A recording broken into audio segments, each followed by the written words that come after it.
Nome Patris et Filii et Spiritus Sancti. Amen. Ave Maria, gratia plena Dominus tecum, benedicta tui mulieribus, et benedictus fructus ventris tui, Iesus. Santa Maria, Mater Dei, ora pro nobis peccatoribus, nunc et in hora mortis nostre. Amém. Nome Patris et Filii et Spiritus Sancti. Amém. Considerações sobre a paixão de nosso Senhor Jesus Cristo, do livro A Paixão do Senhor, Padre Luís de la Palma. A oração do horto. Podem sentar-se. O Senhor forneceu um excelente exemplo do que devemos fazer quando estamos tristes: recorrer à oração. A natureza humana de Cristo rejeitava a cruz, mas prostrou-se e rezou, procurando a fortaleza de Deus. Sabia que tudo é ordenado pela divina providência, que nenhuma folha cai sem a sua permissão. Quando orares, entra no teu quarto, fecha a porta e ora a teu Pai em segredo, e teu Pai, que vê um lugar oculto, recompensar-te-á. Como tinha ensinado, afastou deles a distância a um tiro de pedra, prostrou-se com a face em terra e orava. Pai, meu Pai, começou a consolar-se com o Pai, o mesmo que enviava para a morte. Obedecia como filho, mas ao contrário de Isaac, seus olhos estavam abertos. Ensinou-nos a chamar Deus de Pai, mesmo quando parece que nos castiga. Meu Pai, se é possível, se é do teu agrado, afasta de mim esse cálice. Suplicava, para não beber daquele cálice amargo. Eu não quero nada que tu não queiras, porém, se tu queres, se é possível, faz que não beba deste cálice. Sentir aversão perante a dor e querer evitá-la não diminui o mérito, pelo contrário, aumenta quando se conforma com a vontade de Deus. Jesus mostrou uma aversão natural à dor. Afasta de mim este cálice. Mas acrescentou, se é possível, se tu queres. Assim Cristo submete-se e abraça a vontade do Pai. Todavia não se faça o que eu quero, mas sim o que tu queres. Quem pede é o Filho unigênito de Deus Pai, no qual ele tinha posto toda a sua complacência. Aquele que tudo pede, aquele que tudo pode, com serenidade e respeito, pede apenas que o livre de uma morte cruel, que não merece, mas que aceita completamente a vontade do Pai. O Senhor ensina como orar ao Pai, que não se faça como eu quero, mas como tu queres. Jesus levantou e se aproximou dos discípulos. Estavam todos adormecidos pelo cansaço. Acordou-os para que estivessem vigilantes perante o encontro que se aguardava. Sabia que Judas estava bem acordado, realizando a sua traição naquele momento. Entristeceu-se ao ver os apóstolos entorpecidos pela preguiça, principalmente com Pedro, que tinha prometido segui-lo até a morte. A ele dirigiu estas palavras: Pedro, tu também dormes. Não pudestes vigiar uma hora? Dizia que me seguiria na prisão e morreria por mim. E agora que preciso da tua companhia, não consegue ficar acordado comigo nem por um breve momento. Nem percebe que eu precisava descansar um pouco, enquanto você devia ficar acordado para me defender? Pedro ficou emudecido. O Senhor voltou-se aos outros que tinham imitado a Pedro, tanto na presunção como na preguiça, e disse-lhes: Vigiai e orai, por mim e por vós, para que não entreis em tentação. Não se descuidem e não confiem nas boas intenções. Fiquem firmes em oração, mesmo com o espírito pronto para padecer, a carne é fraca. Imediatamente o Senhor colocou em prática aquilo que acabava de ensinar. Voltou a afastar-se dos discípulos para renovar a sua oração. Meu Pai, se é possível, que este cálice passe sem que eu beba, mas faça-se a sua vontade. Novamente voltou, preocupado com a fraqueza dos apóstolos, e outra vez os encontrou adormecidos. Como eram preguiçosos em rezar, demonstravam como seriam fracos na ação. Desta vez o Senhor não disse nada, talvez para não afligir mais ainda.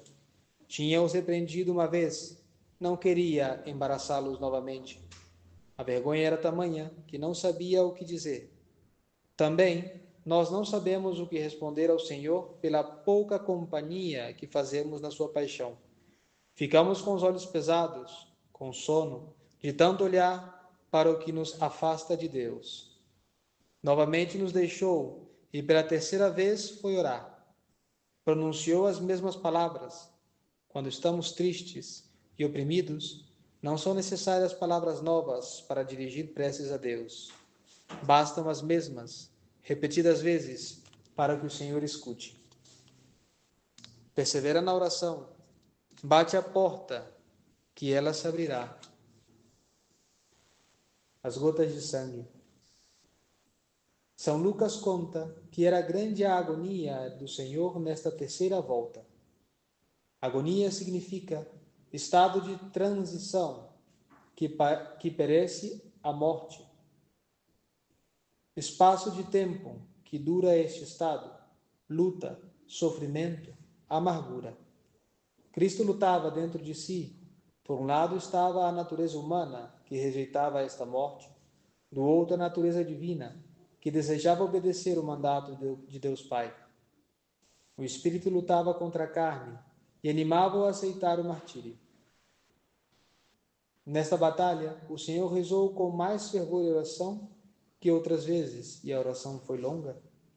Angustiado, violentou-se a si mesmo com tanta força que algumas veias se romperam, fazendo cair gotas de sangue pelo chão.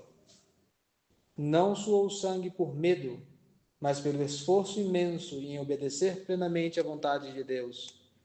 Quanto mais aumentava o seu sofrimento, mais a sua oração se intensificava, chamando para que o cálice fosse afastado, porém, mais ainda, que fosse feita a vontade do Pai. Todos os anjos contemplavam a cena em que o Filho de Deus agonizava e suplicava 3 vezes para se evitar esta morte tão cruel e vergonhosa. Aguardavam o resultado daquela súplica, como Abraão aguardou a sua espada perante o seu filho Isaque. Igualmente, talvez Jesus fosse poupado. Deus mostrou aos anjos que a sua vontade era soberana e que aceitava a oração de seu filho, e assim se cumpriria toda a justiça e misericórdia. Toda a dívida pelos pecados ficaria paga e seria aberta a salvação aos homens. Todos os anjos adoraram a Deus pela sua infinita sabedoria e incompreensível bondade. Uma oração humilde e perseverante nunca fica sem resposta. A decisão tomada antes da criação do mundo não seria mudada. Deus enviou-lhe um anjo para confortá-lo. Evidentemente que um anjo não poderia fazer uma paz maior que aquela que Jesus tinha passado aos apóstolos. Mas naquele momento de solidão, o Senhor se sentiu querido e confortado. Assim ensina o Mestre que humildemente devemos aceitar e procurar consolo, mesmo que sejam pessoas aparentemente simples. Terminada a oração, o Senhor levantou-se novamente e encontrou os apóstolos dormindo. Despertou-os com uma aparente ironia. Dormi agora e descansai. Com isso queria dizer, ótimo lugar e ocasião para dormir. O inimigo está perto para me prender. Solicitei que rezassem e vigiassem comigo, mas agora é tarde. Como não se levantaram, gritou, basta, veio a hora. O Filho do Homem vai ser entregue na mão dos pecadores. Ultrajado era o sentimento do Senhor por aqueles que o prendiam, e mais ainda por Judas, pois era um apóstolo que o vendia por pouco valor. Judas não barganhou, conformou-se com o valor pago. Que quereis dar-me, e vou-lo entregarei? Agora o Senhor não ocultaria mais o desgosto pelo traidor. Levantai-vos e vamos. Aproxima-se aquele que me há de entregar. Ele não perdeu tempo, nem está dormindo. Encontramos neste episódio 2 grandes ensinamentos. A oração sempre é eficaz. Embora a consolação fosse pequena, A fortaleza para vencer foi enorme. Adiante de Deus, precisamos abrir inteiramente o nosso coração, como fez Davi. Ponho diante dele a minha inquietação, eu lhe exponho toda a minha angústia. Perante a dificuldade, é preciso mostrar valentia e enfrentar os que nos perseguem.